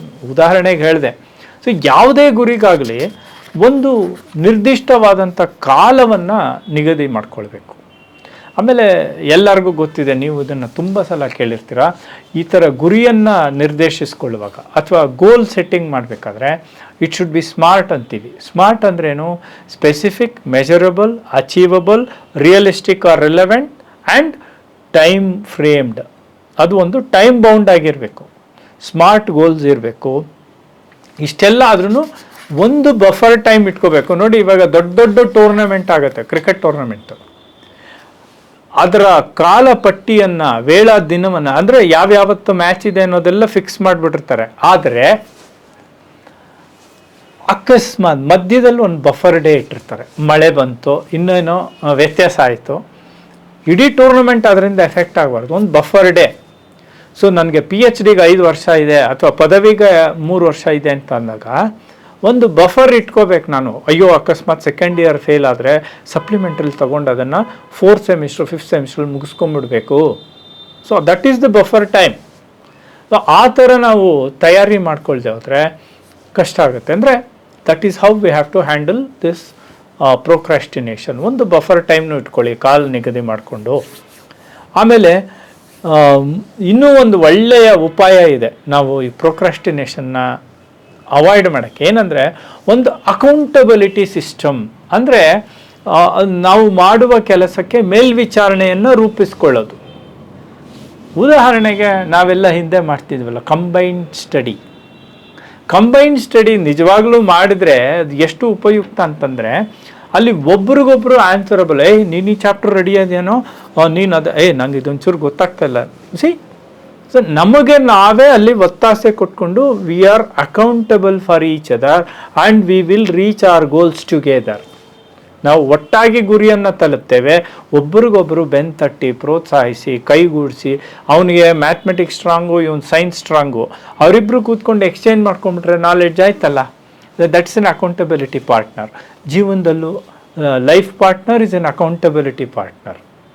A colleague is an accountability partner. ಅವನು ಹೇಳ್ತಾನೆ, ಗುರು ಇವತ್ತು ನಿಮ್ಮ ಕ್ಲಾಸಲ್ಲಿ ಏನೋ ಗಲಾಟೆ ಆಯಿತು, ನೋಡ್ಕೊಳ್ಳೋ ಯಾಕಾಯಿತು. It's an accountability partner. And ಎಷ್ಟೋ ಇವತ್ತು ಆ್ಯಪ್ಸ್ ಬಂದ್ಬಿಟ್ಟಿದೆ, ಅಂದರೆ ಅಪ್ಲಿಕೇಶನ್ಸ್ ನಿಮ್ಮ ಮೊಬೈಲಲ್ಲಿ, ಸಿಸ್ಟಮಲ್ಲಿ ಅಕೌಂಟಬಿಲಿಟಿ ಪಾರ್ಟ್ನರ್ಸು. ಅಂದರೆ ಸಣ್ಣ ಉದಾಹರಣೆ ಹೇಳ್ತೀನಿ. ನಿಮ್ಮ ಗಡಿಯಾರದಲ್ಲಿ ನೀವು ಎಷ್ಟು ಹೆಜ್ಜೆ ನಡೆದ್ರಿ ಅಂತ ಲೆಕ್ಕ ಇಡುತ್ತೆ ಅದು. ನಿಮ್ಮ ಆರೋಗ್ಯಕ್ಕೆ ಇದು ಅಕೌಂಟಬಿಲಿಟಿ ಪಾರ್ಟ್ನರ್. ನೀವು ದಿನಕ್ಕೆ 10,000 ಹೆಜ್ಜೆ ನಡಿಬೇಕು ಅಂದರೆ ಅಲ್ಲಿ ನೀವು ಸೆಟ್ ಮಾಡ್ಕೊಂಬಿಟ್ಟಿದ್ರೆ ಅದು ನಿಮ್ಗೆ ತೋರಿಸುತ್ತೆ, ಇವತ್ತು 10,000 ಆಯಿತು ಅಂದರೆ ಅಲ್ಲೊಂದು ಗ್ರೀನ್ ಲೈಟ್ ಏನೋ ಬಂದಿರುತ್ತೆ. ಈ ಥರ ಇರುತ್ತೆ.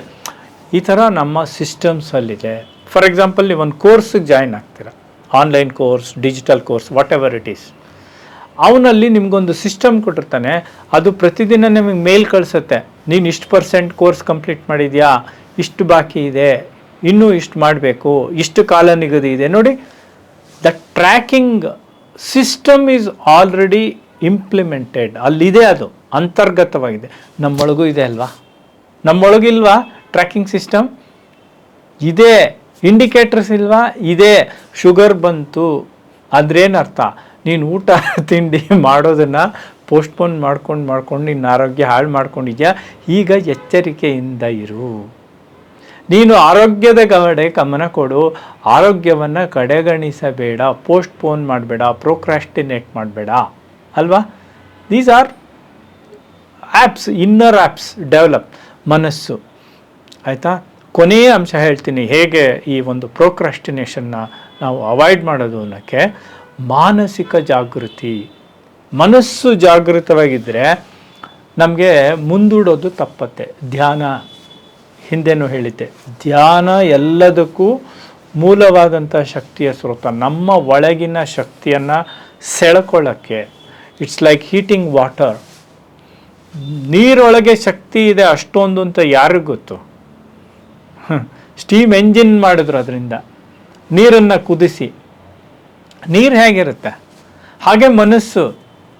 ಆ ಮನಸ್ಸನ್ನು ನಾವು ಸರಿಯಾಗಿ ಕಾಯಿಸಿದರೆ, ಅಂದರೆ ಅದನ್ನು ಸಮಸ್ಥಿತಿಗೆ ತಂದರೆ, ಬೇರೆದೆಲ್ಲ ಚಲನೆಯಲ್ಲಿದ್ದಾಗ ವೇಗ, ಆವೇಗ, ಶಕ್ತಿಯ ಪ್ರದರ್ಶನ ಆದರೆ, ಮನಸ್ಸಿನ ಸ್ವಭಾವ ನೋಡಿ, ಅದು ಸ್ಟಿಲ್ ಆಗಿದ್ದಾಗ, ಅದು ಶಾಂತವಾಗಿದ್ದಾಗ, ಮನಸ್ಸು ಇಲ್ಲವಾದಾಗ ಆಂತರಿಕ ಶಕ್ತಿ ಹೆಚ್ಚು ಪ್ರಕಾಶಮಾನವಾಗಿಬಿಡುತ್ತೆ. ಎಷ್ಟು ಸುಂದರವಾಗಿದೆ ನೋಡಿ ವ್ಯವಸ್ಥೆ. ಹೊರಗಿನ ಶಕ್ತಿಗಳು, ನೀರು, ನೆಲ, ಜಲ, ವಾಯು, ಇವೆಲ್ಲ ಚಲನೆಯಿಂದ ಶಕ್ತಿ ಪಡ್ಕೊಂಡ್ರೆ ಮನಸ್ಸು ಸ್ತಬ್ಧತೆಯಿಂದ ಶಕ್ತಿಯನ್ನು ಪಡ್ಕೊಳ್ಳುತ್ತೆ. ಫೋಕಸ್ಡ್ ಆಗುತ್ತೆ, ಕಾನ್ಸಂಟ್ರೇಟ್ ಆಗುತ್ತೆ. ಆವಾಗೇನಾಗುತ್ತೆ, ಪೋಸ್ಟ್ಪೋನ್ ಮಾಡುವುದು ಒಂದು ದೌರ್ಬಲ್ಯ, ಪ್ರೋಕ್ರಾಸ್ಟಿನೇಟ್ ಮಾಡೋದು ಒಂದು ದೌರ್ಬಲ್ಯ. ಆ ದೌರ್ಬಲ್ಯವನ್ನು ಮೀರಬೇಕು, ಮನಸ್ಸಿನ ಆ ದೌರ್ಬಲ್ಯವನ್ನು ಮೀರಬೇಕು ಅಂದರೆ ಧ್ಯಾನ ಮಾಡಬೇಕು, ಸ್ವಸಂಯಮವನ್ನು ಅಭ್ಯಾಸ ಮಾಡಬೇಕು, ಸ್ವಪ್ರೀತಿಯನ್ನು ಬೆಳೆಸ್ಕೊಳ್ಬೇಕು. You have to love yourself and you have to control yourself and meditate upon the inner forces. ಮುಂದೂಡುವಿಕೆಗೆ ಅಥವಾ ಪೋಸ್ಟ್ಪೋನ್ಮೆಂಟ್ಗೆ ಆಧುನಿಕ ಕಾರಣಗಳೇನು? The modern world, digital media, digital gadgets. ನಾವು ಇವತ್ತು ಡಿಜಿಟಲ್ ಡಿಸ್ಟ್ರಾಕ್ಷನ್ ಅಂತಲೇ ಒಂದು ವಿಭಾಗ ಇದೆ. ಸೋಷಿಯಲ್ ಮೀಡಿಯಾ ಇರ್ಬೋದು, ಆಮೇಲೆ ಈ ಇಂಟರ್ನೆಟ್ ರಿಲೇಟೆಡ್ ಆಲ್ ಮೀಡಿಯಾಸ್. ಅದೊಂದು ಮಾನಸಿಕ ದೌರ್ಬಲ್ಯ. ಯಾವುದು? ಇದಕ್ಕೆ ಒಳಗಾಗೋದು. ನಾವು ಯಾವಾಗಲೂ ರೀಲ್ಸ್ ನೋಡೋದು, ಯಾವಾಗಲೂ ಫೇಸ್ಬುಕ್ಕಲ್ಲಿರೋದು. ಒಂದು ಹಂತಕ್ಕೆ ಓಕೆ, ಅದು ಎಲ್ಲರ ಜೊತೆ ನಾವು ಮಿಕ್ಸ್ ಆಗಬೇಕು, ನಮ್ಮ ಭಾವನೆಗಳನ್ನು ಹಂಚ್ಕೊಳ್ಬೇಕು. ಬಟ್ ಅದೇ ಒಂದು ದೌರ್ಬಲ್ಯ ಆಗ್ಬಿಟ್ರೆ ಬೇರೆ ಕೆಲಸ ಎಲ್ಲ ಮುಂದಕ್ಕೆ ಹೋಗುತ್ತೆ. ಅದಕ್ಕೆ ಇದನ್ನು ಅವಾಯ್ಡ್ ಮಾಡೋಕ್ಕೆ ಇವತ್ತು ಆ್ಯಪ್ಸ್ ಆ್ಯಂಡ್ ಟೂಲ್ಸ್ ಬ್ಲಾಕರ್ಸ್ ಅಂತ ಬಂದಿದೆ. ನಾವು ಸಭೆ ಸಮಾರಂಭಗಳಲ್ಲಿ ಜಾಮರ್ಸ್ ನೋಡ್ತೀವಿ, ಕಾಲೇಜುಗಳಲ್ಲಿ ಜಾಮರ್ಸ್ ನೋಡ್ತೀವಿ. ನಾವೇ ಊಟ ತಿಂಡಿ ಮಾಡುವಾಗ ಮೊಬೈಲ್ನ ಒಂದು ಪಕ್ಕಕ್ಕೆ ಇಡಬೇಕು, ಅಥವಾ ಮನೆ ಸದಸ್ಯರೆಲ್ಲ ಕೂತ್ಕೊಂಡು ಮಾತಾಡಬೇಕಾದ್ರೂ ಮೊಬೈಲ್ನ ಕೈಯಲ್ಲಿ ಇಟ್ಕೊಳ್ಳೋದ್ರಿಂದ ಆ ಒಂದು ಸಂಭಾಷಣೆಯ ಸೊಗಸು ಹೊರಟೋಗುತ್ತೆ. ಸೊ ಪ್ರೊಡಕ್ಟಿವಿಟಿ ಟ್ರ್ಯಾಕರ್ಸ್ ಇದೆ. ಆಮೇಲೆ ಡಿಜಿಟಲ್ ಡಿಟಾಕ್ಸಿಫಿಕೇಷನ್ ಇವತ್ತಿನ ಹೊಸ ವಿಷಯ. ಡಿಜಿಟಲ್ ಡಿಟಾಕ್ಸ್ ಆಗಬೇಕು ನಾವೆಲ್ಲ. ಉದಾಹರಣೆಗೆ ಟೈಮ್ ಫ್ರೇಮ್ಸ್ ಇಟ್ಕೊಳ್ಬೇಕು. ಆಮೇಲೆ ಬೆಳಗ್ಗೆ 10 ನಿಮಿಷ ನಾನು ಫೇಸ್ಬುಕ್ಕಲ್ಲಿ ಇರ್ತೀನಿ, ಸಾಯಂಕಾಲ 10 ನಿಮಿಷ ಫೇಸ್ಬುಕ್ ವಾಟ್ಸಪ್ಪಲ್ಲಿ ಇರ್ತೀನಿ ಅಂತ ನಿಮಗೆ ನೀವು ನಿಯಮ ಮಾಡ್ಕೊಳ್ಬೇಕು. ಇಲ್ಲದೇ ಇದ್ದರೆ ಮೊಬೈಲ್ ಕೈಲಿ ಬಂದಾಗೆಲ್ಲ ನಾವು ಅಲ್ಲಿ ಲಾಗಿನ್ ಆಗ್ತಾ ಇರ್ತೀವಿ. ಸೊ ಈ ಥರ ನಾವು ಮಾಡ್ಕೊಳ್ಬೇಕು. ಆಮೇಲೆ ರಾತ್ರಿ ಹೊತ್ತು ಮಲಗಕ್ಕೆ ಮುಂಚೆ ಇದೊಂದು ನಾವೆಲ್ಲರೂ ಮಾಡಲೇಬೇಕು. ಮನೆಯಲ್ಲಿ ಮಕ್ಕಳು, ವಿದ್ಯಾರ್ಥಿಗಳು, ಟೀನೇಜರ್ಸ್ ಇದ್ದಾಗಲಂತೂ ಇದು very important. Before you go to bed in the night, switch off the internet. ಮನೆಯಲ್ಲಿ ಇಂಟರ್ನೆಟ್ನ ಬಂದ್ ಮಾಡಿ, ಅದಕ್ಕೊಂದು ಟೈಮ್ ಇಡಿ. ರಾತ್ರಿ 10ರಿಂದ ಬೆಳಗ್ಗೆ 8ರವರೆಗೂ ಇಂಟರ್ನೆಟ್ ಆನ್ ಹಾಕೂಡ್ದು. ಎಲ್ಲರದ್ದು ತಿಂಡಿ ಮುಗಿದು ಒಂದು ಸಮಸ್ಥಿತಿಗೆ ಬಂದ ಮೇಲೆ ಇಂಟರ್ನೆಟ್ ಆನ್ ಆಗುತ್ತೆ. ಬೇಕಾದಷ್ಟು ಉದಾಹರಣೆಗಳು ನಾನು ಕೊಡ್ಬೋದು. ವಿದ್ಯಾರ್ಥಿಗಳು ಎಕ್ಸಾಮ್ನ ಅವಾಯ್ಡ್ ಮಾಡೋದು because of this procrastination. Next exam ಚೆನ್ನಾಗಿ ಮಾಡ್ತೀನಿ, ಈಗ ಇಷ್ಟು ಪ್ರಿಪೇರ್ ಆಗಿಲ್ಲ ಕಣೋ, ನೆಕ್ಸ್ಟ್ ಟೈಮ್ ಬರೀತೀನಿ ಎಕ್ಸಾಮ್. ಬರೀ ನಮ್ಮ ವಿದ್ಯಾರ್ಥಿ ಅಲ್ಲ, ನಾವುಗಳು ಮಾಡ್ತೀವಿ. PhD ಎಕ್ಸ್ಟೆನ್ಷನ್ ತೊಗೊಳ್ಳೋಣ, 1 ಎಕ್ಸ್ಟೆನ್ಷನ್, 2 ಎಕ್ಸ್ಟೆನ್ಷನ್, 3 ಎಕ್ಸ್ಟೆನ್ಷನ್, ಕೊನೆಗೆ ಆಗೋದೇ ಇಲ್ಲ. ಸೊ ಈ ಥರ ಕೇಸ್ಗಳನ್ನು ನಾನು ನೋಡಿದ್ದೇನೆ. ಆಮೇಲೆ ಯಾರ್ಯಾರಿಗಿರಲಿಲ್ಲ ಈ ಸಮಸ್ಯೆ, ಎಲ್ಲರಿಗೂ ಇದ್ದಿದ್ದೆ, ಆದರೆ ಹೇಗೆ ಓವರ್ಕಮ್ ಮಾಡಿದ್ರು ಅಂತ. ಲಿಯೋನಾರ್ಡೋ ದ ವಿಂಚಿ ನಮ್ಗೆ ಗೊತ್ತಲ್ವಾ, ಫೇಮಸ್ ಪೇಂಟರ್, ಸ್ಕಲ್ಪ್ಚರ್. ಅವನು ಈ ಅಭ್ಯಾಸ ತೊಗೊಂಡಿದ್ದ, ಈ ಅಭ್ಯಾಸ ಇತ್ತು ಅವನಿಗೆ. He has left many works unfinished. ಎಷ್ಟೋ ಕೃತಿಗಳನ್ನು ಪೂರ್ಣಗೊಳಿಸೋಕ್ಕಾಗಲೇ ಇಲ್ಲ. ಅಂತರ್ಶ್ರೇಷ್ಠ ಕಲಾವಿದ. ಯಾಕೆಂತಂದರೆ ಹಿ ಈಸ್ ಎ ಪರ್ಫೆಕ್ಷನಿಸ್ಟ್, ಮುಂದೂಡ್ತಾ ಹೋದ. ಆಮೇಲೆ ಶೇಕ್ಸ್ಪಿಯರ್ನ ಕೃತಿಗಳಲ್ಲಿ ನಾವು ನೋಡೋದು ಹ್ಯಾಮ್ಲೆಟ್ಟಿನ ಸ್ವಭಾವವೇ ಪ್ರೋಕ್ರಾಸ್ಟಿನೇಷನ್. ಅವನು ಮಾಡಬೇಕಾದ್ದನ್ನು ಮಾಡ್ದಲೇ ಮುಂದೂಡಿ ಕೊನೆಗೊಂದಿನ ಅದಕ್ಕೆ ಬಲಿಯಾಗ್ತಾನೆ. ಇಂಥದ್ದು ಮಾದರಿ ನಮ್ಮ ಮುಂದೆ ಇದೆ, ಆಯಿತಾ. ಕರ್ಣನಿಗೆ ಗೊತ್ತಿತ್ತು ತನ್ನ ಹುಟ್ಟಿನ ಗುಟ್ಟು ಇದ್ರ ಗುಟ್ಟು ಎಲ್ಲ ಗೊತ್ತಿತ್ತು, ಆದರೆ ಅವನ್ನ ಅನೌನ್ಸ್ ಮಾಡಲೇ ಇಲ್ಲ. ಮುಂದಕ್ಕೆ ಹಾಕೊಂಡು ದುರ್ಯೋಧನನ ಜೊತೆ ಅವನು ಸತ್ತ. ಇವೆಲ್ಲ ಇದೆ. ಜೊತೆಗೆ ವಿಕ್ಟರ್ ಹ್ಯೂಗೋ, ನನ್ನ ನೆಚ್ಚಿನ ಬರಹಗಾರ ಕೂಡ, ಅವನು ಎಕ್ಸ್ಟ್ರೀಮ್ ಮೆಷರ್ಸ್ನ ಯೂಸ್ ಮಾಡ್ಕೊಂಡು ತನ್ನನ್ನು ತಾನು ಪ್ರೇರಣೆ ಕೊಟ್ಕೊಂಡು ಬರೆಯೋಕ್ಕೆ ಕೂತ್ಕೊಳ್ತಾ ಇದ್ದಂತೆ. ಸೊ ಇವತ್ತು ಸಾಕಷ್ಟು ವೆಬ್ಸೈಟ್ಗಳಿದೆ, ಗ್ರೂಪ್ಸ್ ಇದೆ, ಬುಕ್ಸ್ ಇದೆ. ಈ ಪ್ರೋಕ್ರಾಸ್ಟಿನೇಷನ್ ಅನ್ನುವ ವಿಷವರ್ತುಲದಿಂದ ಹೊರಗೆ ಬರೋದಕ್ಕೆ ನಾವೆಲ್ಲರೂ ಕೂಡ ಮಾಡಬೇಕಾದ ಕೆಲಸವನ್ನು ಸಕಾಲದಲ್ಲಿ ಮಾಡೋಣ. ಯಾವುದೇ ರೀತಿಯಲ್ಲಿ ಪೋಸ್ಟ್ಪೋನ್ಮೆಂಟು, ಪ್ರೋಕ್ರಾಸ್ಟಿನೇಷನ್ನು, ಮುಂದೂಡುವಿಕೆ ಮಾಡೋದು ಬೇಡ. ಹೀಗೆ ಬದುಕಿನಲ್ಲಿ ಯಶಸ್ವಿಯಾಗೋಣ ಅಂಥೇಳಿ ನಾನು ಮಾತು ಮುಗಿಸ್ತೀನಿ. ನಮಸ್ಕಾರ.